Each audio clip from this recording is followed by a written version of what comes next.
Nimeliona anguko la Lucifer, nimeliona anguko la Shetani. Tumemvua kiburi, tumemvika aibu, tumemvika aibu huyo. Aya, hiyo inatosha. Leo nina furaha sana. Nipo hapa kwa ajili ya kuzindua video album, video 12 ambazo zinabebwa kwa jina la Saa Imetimia na Toka Kama Dhahabu. Kwa hiyo kuna nyimbo mbalimbali za kumpa Mungu tukufu, lakini pia nyimbo ambazo zina hisia kali sana. Wengi mnaufahamu wimbo wa ukiona watu wanatoka mashimoni, unaitwa Saa Imetimia. Video ilishatoka, lakini tulikuwa hatujafanya uzinduzi. Kwa leo tutazindua video zote 12 na zitakuwa YouTube pamoja na digital platforms zote.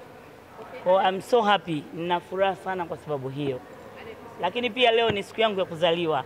Nilipenda sana nitoe kazi zangu zote za sanaa siku ambayo ni kumbukumbu ya kuzaliwa kwangu. Nimshukuru Mungu kwa kipaji alichonipa cha kutunga, sababu nimetunga nyimbo zote 12.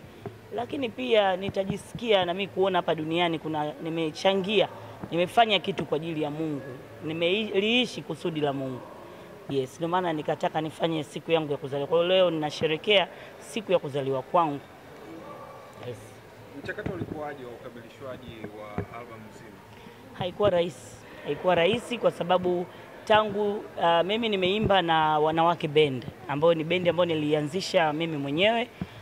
Nilipenda tufanye kama tufanye team na baadhi ya waimbaji ambao ni mahiri, waimbaji wazuri, mnawaona hapa warembo kabisa. Hawa wote ni waimbaji.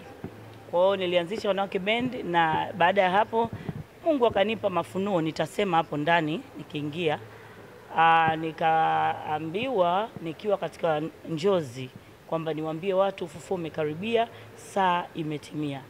Na ukiusikiza ule wimbo unaobeba album Saa Imetimia haupo kawaida. Yaani ukiusikiliza utasikia tu kuna namna fulani unakusisimua, ukiona watu wanatoka mashimoni, ukiona kuzimu yatikiswa kama maji, ukiona wafalme wanapiga magoti kwa Mungu, basi ujue saa imetimia na ufufuo umekaribia. Kwa hiyo hiyo ilikuwa ni revelation.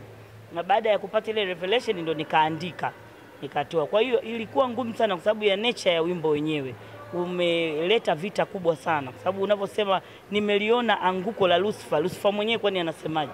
Kwa hiyo lazima naye aanze kufanya upinzani. Tulivyoanza manager ambaye nilikuwa appoint alifariki. Kwa mchakato ulikuwa mgumu sana.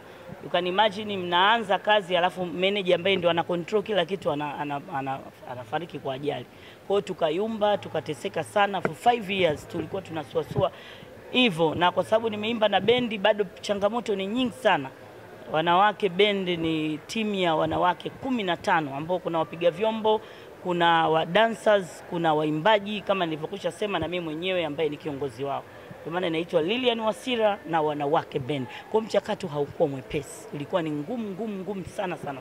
Lakini leo namshukuru Mungu aliyeanzisha kazi hii, ameitimiza kwa sababu tunakwenda ndani pale, tunakwenda kuzindua nyimbo 12 na video zote zimetoka na Watanzania wataziona.